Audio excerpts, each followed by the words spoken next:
کہتے ہیں لوگ اللہ سے ڈائریکٹ مانگنا جو ہے چاہیے، کسی نبی کو ولی کو پکارنا شرک ہے۔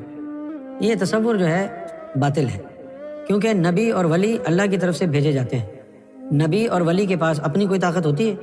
اپنا کوئی علم ہوتا ہے؟ اللہ کی دی ہوئی طاقت ہوتی ہے، اللہ کے دیے ہوئے معجزات ہوتے ہیں، ہے نا بھائی، اللہ کی طاقت ہوتی ہے۔ تو جو ہستیاں اللہ کی طرف سے آئیں دنیا میں، مرسلین ہوں، انبیاء ہوں، صالحین ہوں، فقراء ہوں، شہداء ہوں، وہ تو اللہ والے ہیں، وہ تو حزب اللہ ہیں، وہ غیر اللہ کہاں ہیں؟ لیکن مولویوں کی یہ بات سمجھ میں نہیں آتی۔ جن کا اللہ سے تعلق نہ ہو اور آپ ان سے مانگیں، ان کو اپنا مددگار بنائیں، تو وہ شرک ہے۔ تو نبی علیہ السلام سے آج کی ڈیٹ میں مانگنا، آپ صلی اللہ علیہ وآلہ وسلم کو مدد کے لیے پکارنا، اس نے کیا کہا تھا؟ حرام ہے۔ ڈاکٹر ذاکر نائک نے، میں کہتا ہوں یہ نبی علیہ السلام کی گستاخی ہے۔ اصل میں اس کو الفاظ کا چناؤ نہیں آتا۔ اب میں جو لفظ کر رہا ہوں نا، یہ صحیح جا کے فٹ ہوگا۔ حرام کی وجہ سے تو وہ آپ کو پتہ ہے توحید کے نام سے ہی ان کو چیڑا ہے اس پارٹی کو، کہتے ہیں دیکھ لو نبی کا گستاخ ہو گیا ہے۔ ہم آپ کو بتاتے ہیں آپ نبی علیہ السلام کے گستاخ ہیں جو نبی علیہ السلام سے آپ مانگ رہے ہیں، حالانکہ ہمارے نبی علیہ السلام ہمیں یہ تعلیم دے کے گئے ہیں کہ ہر مشکل اور پریشانی میں اللہ سے مانگنا ہے۔ آپ نبی علیہ السلام سے مانگ کر رسول اللہ کے بہت بڑے گستاخ بن رہے ہیں، کیونکہ آپ کی تعلیمات کے خلاف ہے۔ آپ نے کہیں تعلیم فرمایا کہ میری قبر مبارک پہ آ کے مجھ سے مانگ لینا؟ صحیح بخاری میں 1010 نمبر حدیث ہے۔ نبی علیہ السلام کی وفات کے بعد حضرت عمر کے دور میں جب قحط پڑ گیا، سیدنا عمر نے دعا کی، انا کننا نتوسل الیک، اے اللہ، اے بخاری شریف، یہ دکھانے کی نہیں دکھانی نہیں ہے، سر میں بتا رہا ہوں، یہ پڑھی ہوئی نہیں ہے، پڑھی ہوئی ہے۔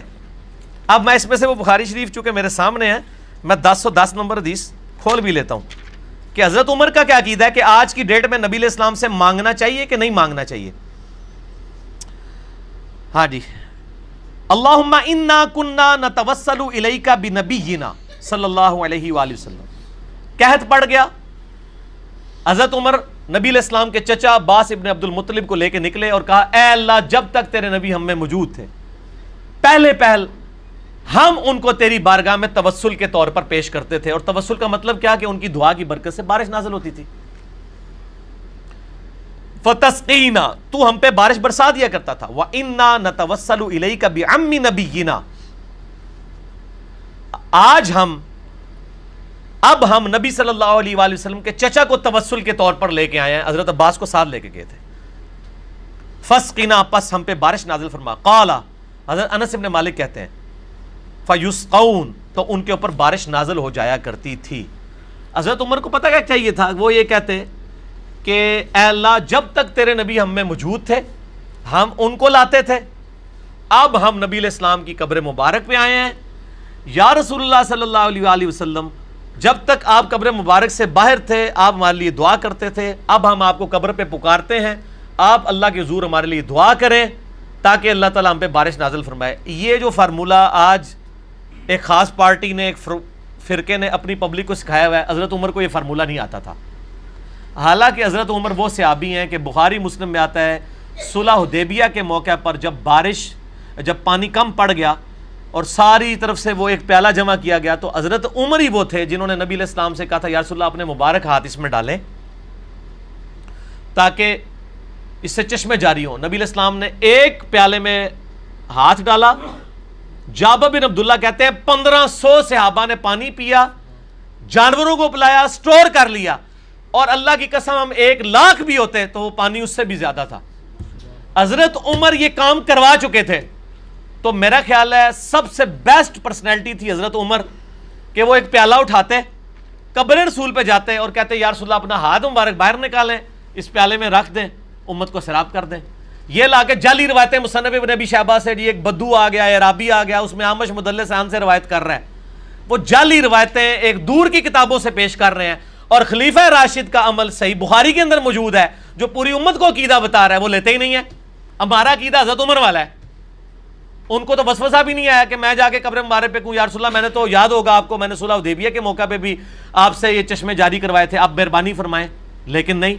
آپ ذرا دیکھ لیں وہ فضائل اعمال کے اندر بھی، تبلیغی جماعت کی کتاب اور فضان سنت دعوت اسلامی کی کتاب، بریلوی دیوبندی، دونوں نے اپنی کتاب میں لکھا ہے کہ حضور کی وفات کے 550 سال بعد شیخ احمد رفاعی نے آگے قبر رسول پہ شعر پڑھے تو نبی علیہ السلام نے قبر مبارک سے ہاتھ باہر نکال دیا. کتنا بڑا جھوٹ ہے. اما عائشہ کے لیے تو ہاتھ نہیں نکلا, سیدہ فاطمہ کے لیے تو ہاتھ نہیں نکلا جب اما عائشہ جمل کے لیے گئی ہیں. بعد میں جو شرمندہ ہوئی اس وقت نبی علیہ السلام روک لیتے. یہ سب جھوٹ فیبریکیٹڈ واقعات ہیں. بالکل آج کی ڈیٹ میں نبی علیہ السلام کیا کسی بھی فرشتے سے, فرشتے کو خیر بیچ میں سائڈ پہ کر دیں, کوئی جن ہو, کوئی بزرگ ہو, اس سے مانگنا گستاخی ہے نبی علیہ السلام کی شان میں, کیونکہ نبی علیہ السلام نے یہ تعلیم نہیں فرمایا. اچھا اب میں اجازت دو. اور اس کے اوپر میرا ڈیٹیل لیکچر ہے. مسئلہ نمبر 3, دعا صرف اللہ ہی سے. جتنے دھوکے انہوں نے دیے ہوئے اس پہ, ان کے جواب اب آپ نے مجھ سے نہیں لینے, کیونکہ وہ 1.5 گھنٹے میں نے دیے ہوئے ہیں. اور میرا ریسرچ پیپر ہے دعا صرف اللہ ہی سے, ahlsunnatpak.com سے ڈاؤن لوڈ کریں.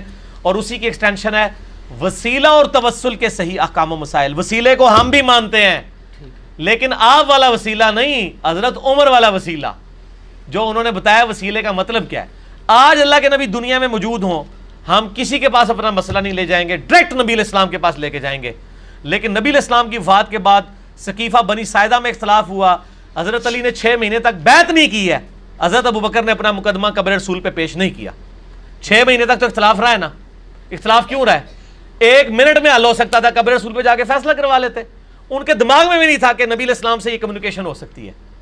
حضرت فاطمہ فدق کا مسئلہ ہوا, یہ کہتے ہیں جو قبر رسول پہ جا کے کہتی, نبی علیہ السلام ایک آواز دیتے, کسی کی جرت نہیں تھی بات کر سکتا. ان کو پتا تھا کہ اب نبی کے ساتھ ہماری کمیونیکیشن قیامت تک نہیں ہو سکتی. بالکل جھوٹے عقیدے انہوں نے گھڑے ہیں. اس لیے آپ کو کسی حدیث میں خلفاء راشدین کے بارے میں نہیں ملے گا, بلکہ اس کے الٹ ملے گا. بخاری مسلم میں حدیث ہے, نبی علیہ السلام کی مبارک زندگی میں 70 صحابہ کو دھوکے سے شہید کر دیا گیا. وہ جب شہید ہونے لگے انہوں نے کہا اے اللہ ہمارے نبی کو ہمارے حال کی خبر کر دینا کہ ہم نے تیرا دین نہیں چھوڑا. اور نبی علیہ السلام وہاں بیٹھے ہوئے اشک آنکھوں سے جاری ہیں, آپ کو اللہ تعالیٰ نے مطلع کر دیا. انہوں نے کہا یا رسول اللہ آپ دیکھ لیں ہم آپ کے امتی آپ کا دین نہیں چھوڑ کے جا رہے. کہا اللہ ہمارے نبی کو ہمارے حال کی خبر کر دینا. نبی علیہ السلام جب دنیا میں موجود تھے اس وقت صحابہ کا عقیدہ یہ تھا اتنی دور سے ہم اپنی بات نہیں پہنچا سکتے, اللہ کے ذریعے پہنچا سکتے ہیں. اور آج بھی مسلمان کا یہ عقیدہ ہے. ہم درود شریف کیا پڑھتے ہیں؟ اللہم صلی علی محمد. ٹھیک ہو گیا جی.